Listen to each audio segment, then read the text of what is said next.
Hi guys, it's P-Rat, and I've had a wonderful day despite the fact that I have strep throat right now, so I'm running on steroids.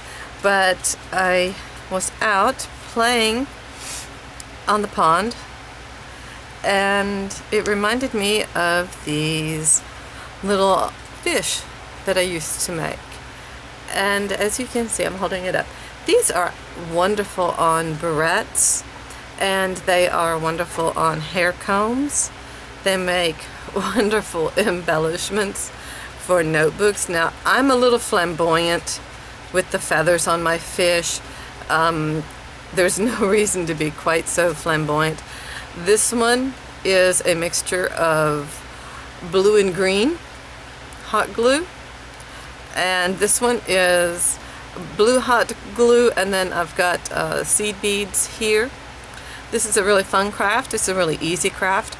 All you're going to need are some hot glue sticks. I like the glitter kind. They come in a little pack like this. You'll need something like little beadies, okay, bead marbles, mini marbles. I like these as well.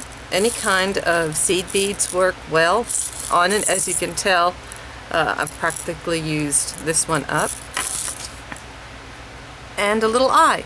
You'll need your hot glue gun. The hot glue gun I'm using is ow, I think I left it on, is a Sure Bonder. It's this one. I think I can actually set the settings on high or low, and low is really good to work with. So I'm going to show you. We'll just go right down here. I'm working on a clear silicone mat, but any kind of mat that works well for hot glue is going to work for this. Oh no!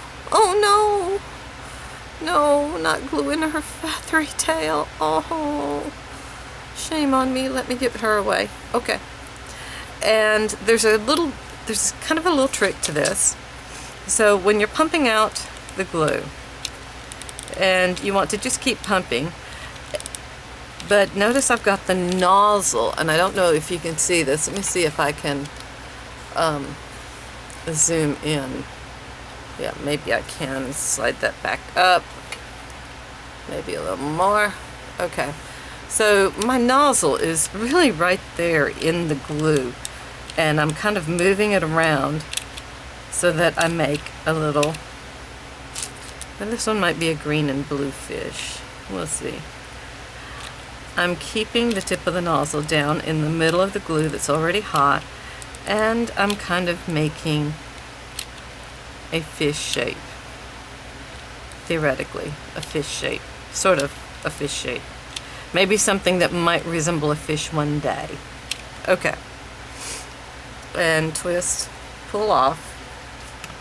Now you've got to kind of work quickly, so it's best if you have your feathers prepared beforehand and you know sort of what you want to do. And I'm going for a very, very flamboyant fish, so I'm sticking in a purple tail. I want sort of a double, so I get the little green. I think I'm going to come with another one on top. Take my glue gun and just sort of go over those to cement them in well. And notice again, I'm really putting the tip of the glue gun back in the fish, okay, to kind of get him to go ahead and melt back in. So there's his tail, and I still have a few minutes. I can wiggle that around. And I think I want to put a little top fin on. This one's too tall, so I'm going to take my scissors, just sort of cut off. And when I cut off, I get all these little itty, trying to get in camera, I get these little pieces. So I'm going to hot glue those together. back on camera. Just enough to kind of get them to stick. Okay.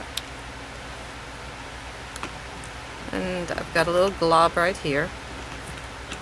Let's see if I can show you. Yeah, he didn't work quite right, so take him off. And now I'm going to stick that right there and form that top fin. And again, I think we're going very flamboyant. So here, let's see if I can zoom back out a little bit so you can see him taking shape. I'm going to give him, what is this, the pectoral fin? I'm not up on my fish anatomy at the moment. I want this to go down here, and my glue's going to be not too... So sticking the nozzle back in the glue. I want it to meld in, okay, and flattening it out. And there is sort of a lumpy, gloppy fish shape.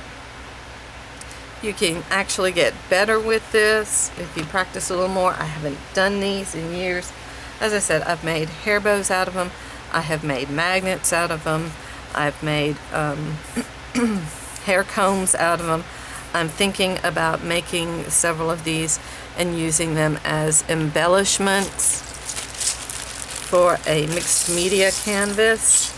And now I need a nice sort of flamboyant eye to go with these colors. And aha, yeah, don't stick your finger in your fish. There we go.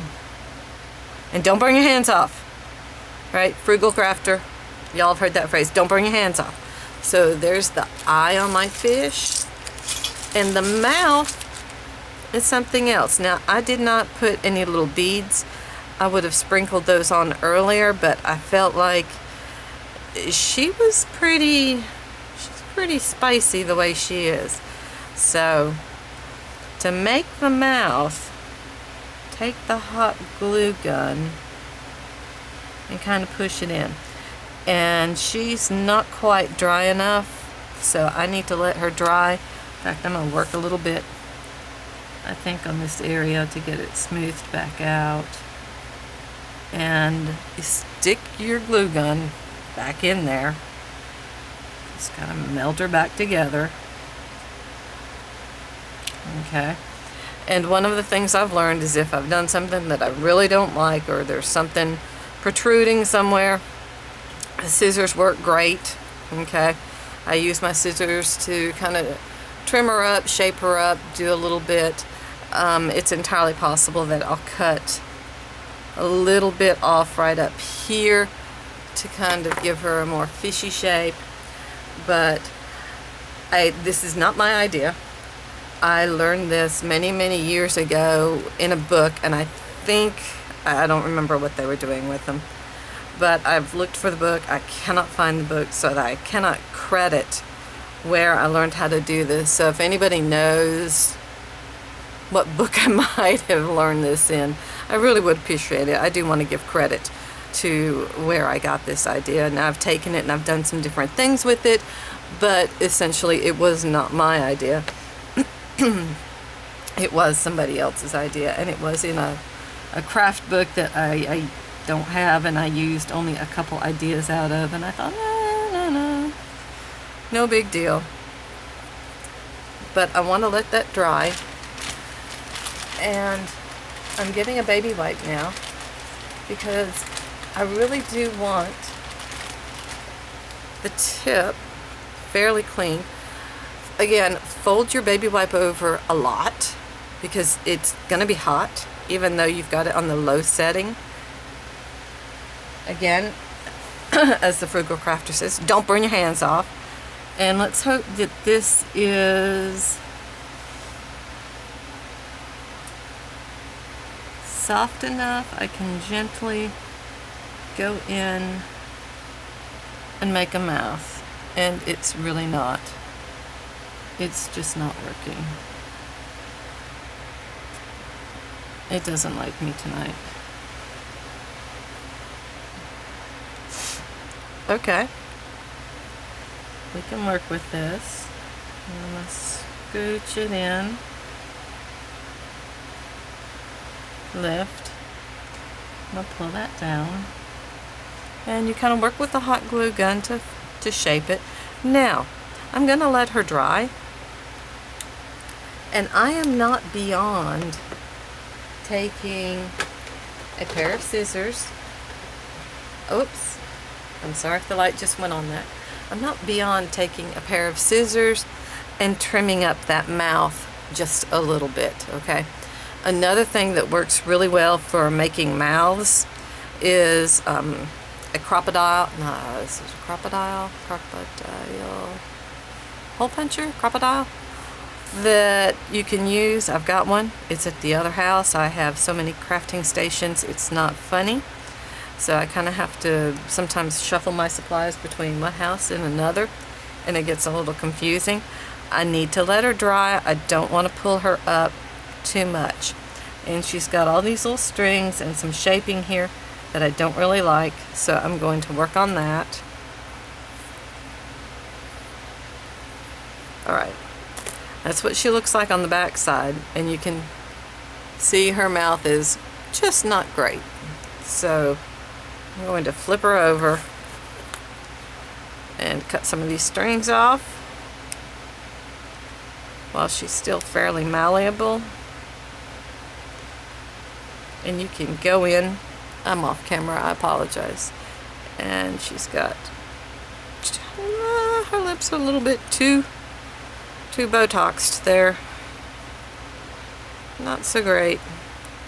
But I'm cleaning up her mouth and I'm getting her sorted out. And as I said before, if I don't like this right here, I can just take my scissors and kind of trim that off a little bit. And she looks like a little bit more fishy shape. I'm still struggling with that mouth. It didn't work out like I wanted. Botox lips on a fish, I don't know. Not working for me. So I'm going to keep trimming and working with her and her nose, and then try to get all this off. And I still have just a little bit of stuff in the corner there. I wonder if I can clean the nozzle off again and just tidy that up a little bit. Whoops, fold it over several times again. We don't want anybody getting hurt. And I'm just going to go in here, just going to kind of clean that out a little bit. Not cleaning anything out, am I? Let's try it from the back side. There we go. Yep, backside did it. And let's get the feather off. Now, I messed around with her mouth and I cut her lips because she was kind of looking sort of, as I said, Botoxy. So I'm just going to plug my oh, this is what happens when you try to make videos and you're just not quite on top of the world. I'm going to plug my glue gun back in so it'll heat back up and I can get a little bit more done. I'm wondering if she really needs to have a lump head. I don't know. I'm going to clean up the backside from the backside if I can show this. Okay.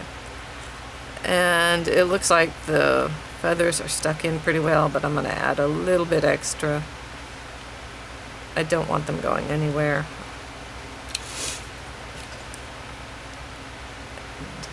Turn her over. Try to be careful not to stick my hands in the hot glue part. And let's see what we can do about smoothing up those lips. The bane of my fish here. Smoothing it up. Trying to give it, she's got a bit of an attitude, and I like that, and I found that that's what you can get when you move that mouth around in different places. Come on, smooth up. Right here, smooth up.